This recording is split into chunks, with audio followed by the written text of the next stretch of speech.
What's going on, guys? This is the Absolute Answer, Nick Cutler, Tiger Fitness MTS Nutrition Affiliate, personal trainer at Full Spectrum Fitness in Crown Point, hashtag FitDag, hashtag Entertainment Guru. Yes, I know you guys like your fitness tips. I know you guys like your training footage. I know you guys like your supplement reviews. I know you guys like watching me put on spandex and fight with other guys. And I know you like watching me talk crap about doing as such. But I promise you, you're absolutely going to love my opinions on entertainment. Whether you agree or whether you disagree, you're not going to find someone who gives you a more entertaining aspect of what their opinion is. And today, being as it's in October, we are going to discuss my absolute favorite horror sequence, series. See what happens when I try to do this with very little caffeine? Get with the program, Nick. Halloween. Many could be said that Halloween was actually the franchise that kick-started all of the slasher films of the 70s and 80s. Whether you like Nightmare on Elm Street, whether you like Friday the 13th, whether you go into the 90s and look at the Scream series, Halloween, in my opinion, is the one that started it all. And Halloween is also one of the ones that has now, with the debut of Halloween 2018, has somewhat branched into multiple timelines. So let's look at those timelines before I let you know which one of those series are my favorite. Obviously, you have Halloween, which came out in 1978, which is obviously the debut of the series. Jamie Lee Curtis, hot. Scream Queen, the debut of Michael Myers. Now, you have two different ways that you can go from here. Keep up with me. Here's Halloween.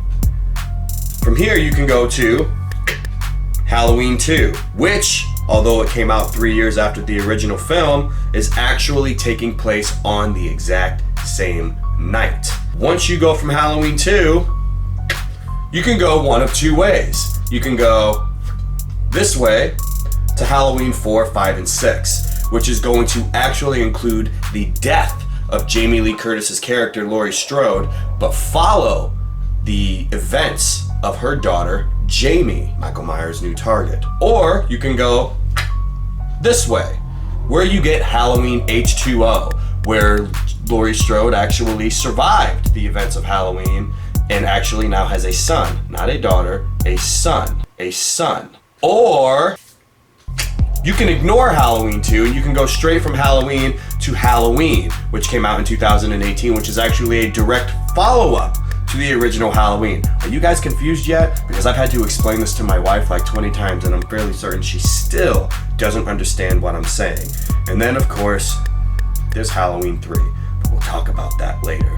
So which one of these films holds up? Now, let me go ahead and, I forgot! Rob Zombie, who took the Halloween franchise, put his own little spin on it, and came out with Halloween 1 and 2. My opinion on those films might surprise a lot of you. So which one of them stand up to the test of time? Let me preface this by saying that the Halloween series, to me, is a lot like pizza. There's really no such thing as bad pizza. There's just some pizza that you like more than others. I love all of the Halloween films, but I'm well aware of the fact that not all of them are very good. But if they have Michael Myers, they're all right with me. So, visual aids, which ones in this stack are going to be my favorite? We'll go ahead and we'll start with my absolute favorite and go in descending order. My absolute favorite? Halloween 2. Why? Well, from an emotional standpoint, this was the very first horror movie that I ever saw. And I watched it with my grandmother, who, excluding my mother, was the most important person to me in my entire life. But leaving that aside, this is the conclusion. What's everybody's favorite thing about a pro wrestling match? What do they actually remember? They remember the finish. Halloween in 1978, as great as it was not the end of that story. This was intended to be the end of that story. Halloween 2, where Michael Myers survives and chases down Laurie Strode at the hospital that she is now bedded in. This took the very same slow, methodical anticipation elements of the original film, but added in a lot more gore, but a lot more substance, because it's in Halloween 2 that you actually hear why Michael Myers is going after Laurie Strode. It is in Halloween 2 that you actually find out that Laurie Strode was actually the little sister of Michael Myers, who survived his initial murder spree the night that he killed his other sister. I should have said spoiler alert at the beginning of this video. Guys, spoiler alert. What's next on the list? I might piss a lot of people off with this one. My second favorite one, Halloween 2018. Why? Pretty much for the same reason why Halloween 2 is my favorite. This is the conclusion. If we're going along the timeline where Halloween 2 didn't exist, this concludes the Halloween story that was told in 1978. Laurie Strode survives the initial massacre on Halloween, goes on to have a daughter, who goes on to have a daughter of her own, making her Laurie Strode's granddaughter, and Laurie has spent her entire life preparing for the night that she knew would inevitably come, when Michael Myers would actually escape from an insane asylum that he had been in his entire life and come after her and her family again. You get the same creepy, methodical style that was told in the original Halloween films, but obviously updated to fit the times of 2018. It also includes the original Michael Myers actor, Nick Castle. You can't mess with the original. Which brings me to my third favorite Halloween film, Halloween. This is the one that started it all. From the creepy music, to the creepy atmosphere, to the dark sense of impending doom that is told every time that you see Michael Myers on the screen. This was one of those movies that was capable of scaring you, capable of making you jump, but did not have all of the excessive gore that would come with a lot of the later Halloween films. Excluding the fact that it is left at an obvious cliffhanger, and I don't like cliffhangers, that's why I binge watch TV shows instead of watching them every week on TV. This definitely stands the test of time. It was actually voted into the culturally significant portion of the United States Library, or whatever the hell that thing is called. Look it up on Wikipedia. I just know that it's culturally significant, which means that you're not allowed to say that this movie sucks. What's next? Halloween 4. As I stated at the beginning of the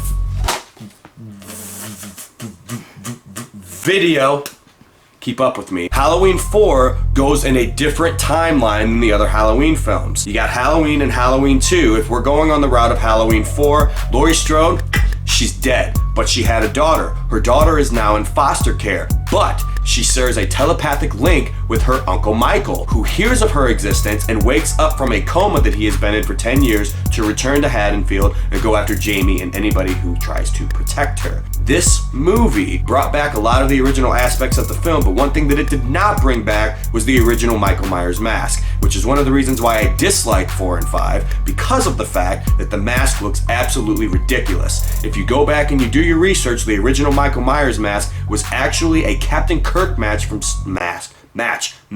keep up with me, from Star Wars that had its face painted white. For some reason or another, the people from the original film did not hang on to that mask, so they did the next best thing and got another one, which actually looks like complete and utter dog shit. But still included the original Halloween music, still included all of those senses of impending doom, maybe a little bit too much gore, but not enough to make me dislike the movie. Which leads me to the next one, Halloween 5. Halloween 4 features Michael going after Jamie, but at the end, Jamie actually tries to stab her mother. Then you discover in Halloween 5 that she actually shares, keep up with me, I'm going off of 4 hours of sleep and very little caffeine, shares a telepathic link with Michael Myers. Now, that made Jamie go a little bit crazy, but in Halloween 5, she's actually not crazy, she's actually just a mute who is trying to stop Michael from going after her and going after her friends, but is unable to actually speak because of the fact that she's traumatized from the fact that, she tried to stab her mother. Did I forget to mention that in all of these films,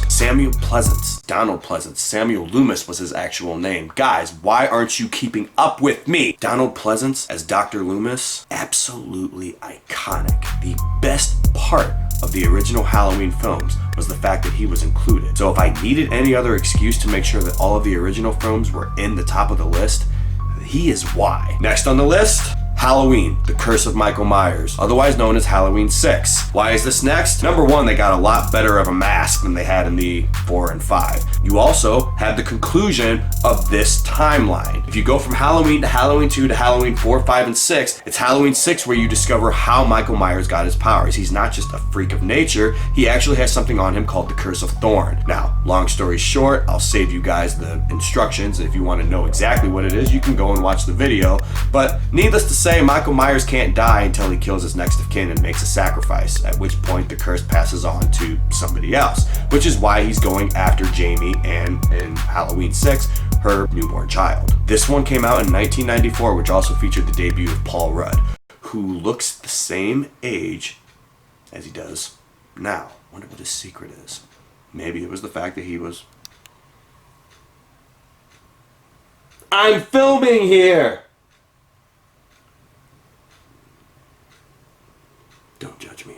Next, Halloween. When Rob Zombie stated that he was going to be making a remake of this cult classic, I was very, very uneasy because, to be quite honest, I did not like any of Rob Zombie's movies up to that point. House of a Thousand Corpses, The Devil's Rejects, not my cup of tea. So when I found out that he was going to be putting his hands on my favorite horror franchise, I was very, very, very uneasy. But this did not disappoint. With the inclusion of the original John Carpenter Halloween music, the backstory of why Michael Myers is the way that he is, it absolutely delivered by being able to stay faithful to the original Halloween storyline, but being able to delve deeper into the psyche of who Michael Myers is and why he does the things that he does. Include the fact that Brad frickin' Dourif is the sheriff in this movie. You can't go wrong. Rude! Next, Halloween H2O. Halloween H2O is going to take you on yet another timeline of the Halloween franchise. If you're going to H2O, you would go from Halloween to Halloween 2 to Halloween 20 years later, which obviously, as it says in the title, is 20 years after the original night on Halloween when Michael Myers escaped to try to kill his sister Laurie Strode. Now, in this timeline, Laurie Strode survives after Halloween 2, but instead of going on to have a daughter and then die, she goes on to have a son, fake her own death, change her identity, and become the headmistress of a very prestigious school in California. Unfortunately, by going through his old doctor's office and killing the nurse that smokes excessively in Halloween 1 and 2, Michael finds out what her secret identity is and where she's hiding. And now he's not just coming after her, he's coming after her son too. With a modern spin on this 70s cult classic, it definitely kept with the times with the 90s slasher craze. With things like Scream, I Know What You Did Last Summer, Urban Legend.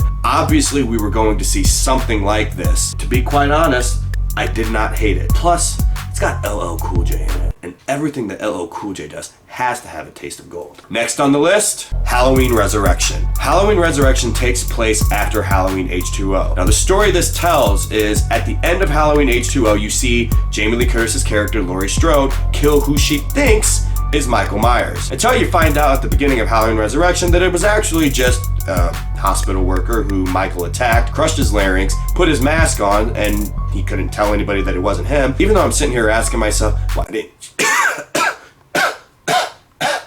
Sorry guys, I'm allergic to bullshit. Why didn't he just take his mask off? I mean, Michael crushed his larynx, so he couldn't tell anybody that he wasn't Michael Myers, but he very easily could have just taken the mask off, right? I guess that's asking people to use common sense in a horror franchise, and if people used common sense in a horror franchise, I don't think that horror would be a very successful genre. So Jamie Lee Curtis's character Laurie Strode finds herself in a mental asylum because of the fact that she slaughtered an innocent man. Now, this is where this movie could have been good. If Michael Myers goes after Laurie Strode in an insane asylum, somehow or another, all of the other inmates become loose, and now, not only does Laurie have to try to avoid Michael Myers, but she also has to avoid all of these other legitimately insane people. Instead, they kill Laurie Strode within the first 5 minutes of the film. Michael decides to finally go back to his home, and they film a reality TV show inside the Michael Myers house, where somebody is actually dressed as Michael Myers trying to get cheap scares, but the real Michael Myers is walking around slaughtering innocent teenagers. Not terrible, but definitely not what you expect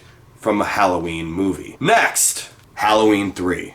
A lot of people hate Halloween 3 because of the fact that, well, there's no Michael Myers. It does not follow the original Halloween story at all. But a lot of people don't know that Halloween was never intended to be about Michael Myers. Halloween was intended to be an anthology of films that came out every single year, each one having a different story. The Michael Myers timeline was supposed to be concluded with Halloween 1 and 2. When Halloween 3 Season of the Witch came out, there was such a huge backlash at the fact that Michael Myers was not included. That led to Michael Myers being brought back in Halloween 4. But if you look at Halloween 3 as just a completely separate entity, if you cover up Halloween 3 and you just call this movie Season of the Witch, this is actually a horror film that actually stands up on its own. People need to go into this not comparing it to Halloween 1, 2, 4, 5, 6, H2O, Rob Zombie, Resurrection, whatever the case may be. They need to go into this looking at it as just a completely fresh horror film. And if they do that,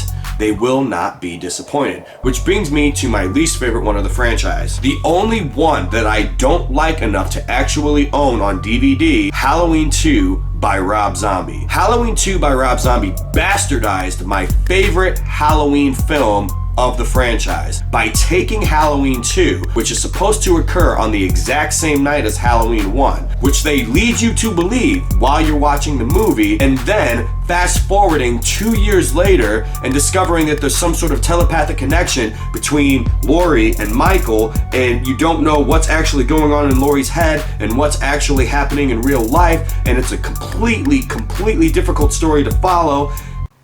It left me wanting to throw things. Granted, I keep telling myself I'm going to watch it one more time to try to give it a second chance, and it's just not something that I've been able to do. But if you are a fan of the original Halloween franchise, I feel as if you are not going to be able to be a fan of Halloween 2. If you actually watch the movie, the first 15 minutes of the film lead you to believe that it is actually going to be amazing. It is actually occurring on the same night. They go to the hospital where Laurie is at. Michael is chasing her down. And then as I'm watching this, I catch myself going, this stuff is happening awfully fast. I feel like they're not going to be able to stretch this out 100 minutes.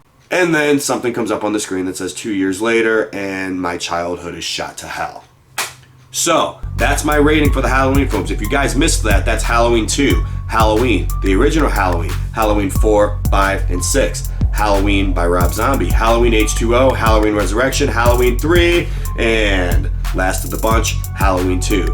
Whether you guys agree, whether you guys disagree, leave your comments in the page. Don't forget to like and subscribe, share the film, follow me on my other social media outlets, and let me know what you think of that ranking. That's going to be facebook.com/nick.cutler.50, Instagram Cutler Coalition 88, Snapchat NCUTLER8869, Twitter at Cutler Coalition. Get all of your Nick Cutler merchandise at prowrestlingtees.com/Cutler Coalition. Get all your supplementation needs at tigerfitness.com using my personal affiliate link located in the bio of all of my social media platforms. This has been The Absolute Answer, Nick Cutler. Stay Cutler strong.